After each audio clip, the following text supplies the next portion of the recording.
तैयार है? स्टार्ट।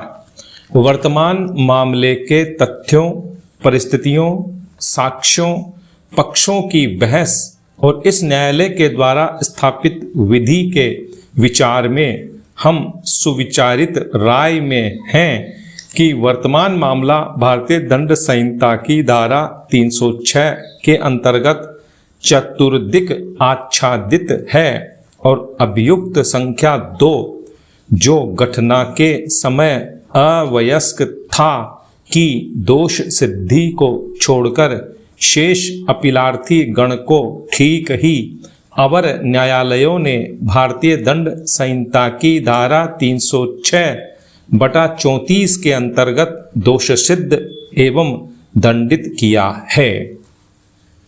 आत्महत्या की दुष्प्रेरणा के अपराध को भारतीय दंड संहिता की धारा 306 के अंतर्गत इस प्रकार विनिर्दिष्ट किया गया है। 306 आत्महत्या की दुष्प्रेरणा। यदि कोई व्यक्ति आत्महत्या करे तो जो कोई आत्महत्या की दुष्प्रेरणा करेगा वह दोनों में से किसी भांति के कारावास से जिसकी अवधि 10 वर्ष तक की हो सकेगी दंडित किया जाएगा और जुर्माने से भी दंडनीय होगा।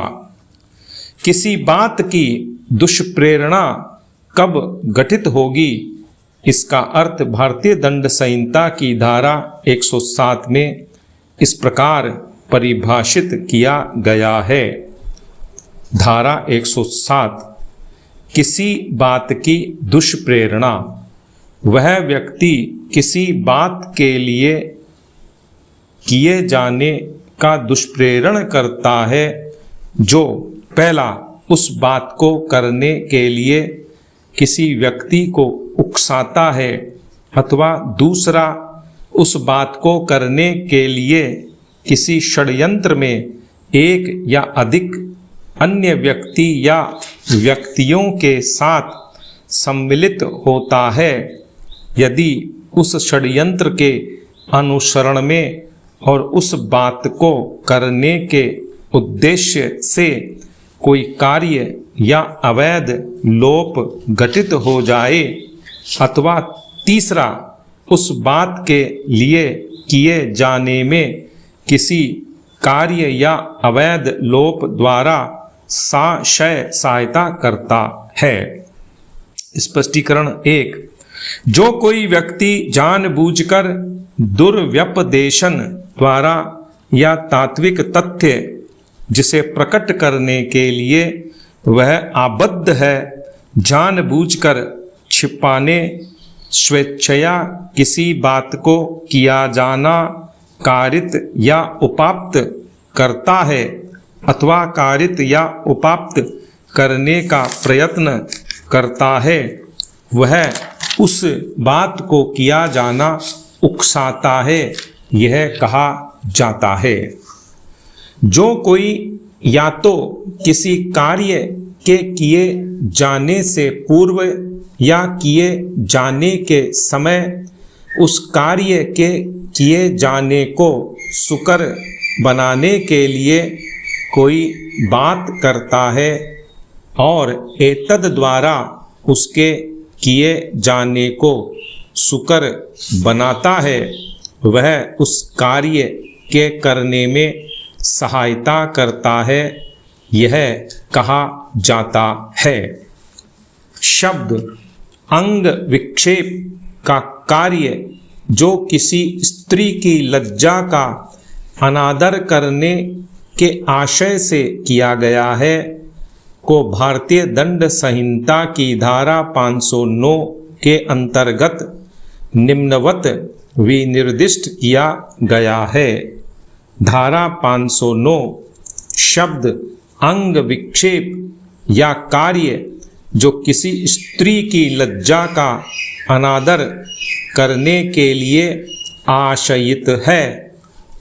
जो कोई स्त्री की लज्जा का अनादर करने के आशय से कोई शब्द कहेगा, कोई ध्वनि या अंग विक्षेप करेगा या कोई वस्तु प्रदर्शित करेगा, इस आशय से कि ऐसी स्त्री द्वारा ऐसा शब्द या ध्वनि सुनी जाए या ऐसा अंग विक्षेप या वस्तु देखी जाए, अथवा ऐसी स्त्री की एकांतता का अतिक्रमण करेगा, वह सादा कारावास से, जिसकी अवधि 1 वर्ष तक की हो सकेगी, या जुर्माने से या दोनों से दंडित किया जाएगा।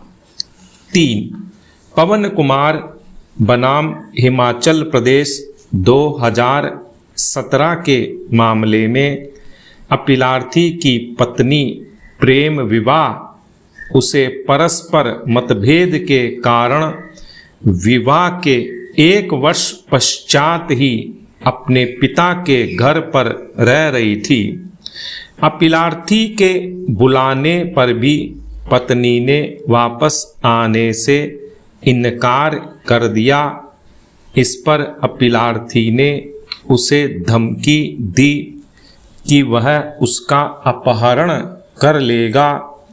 इस बात पर पत्नी ने अपने पिता के घर में ही आत्महत्या कर ली।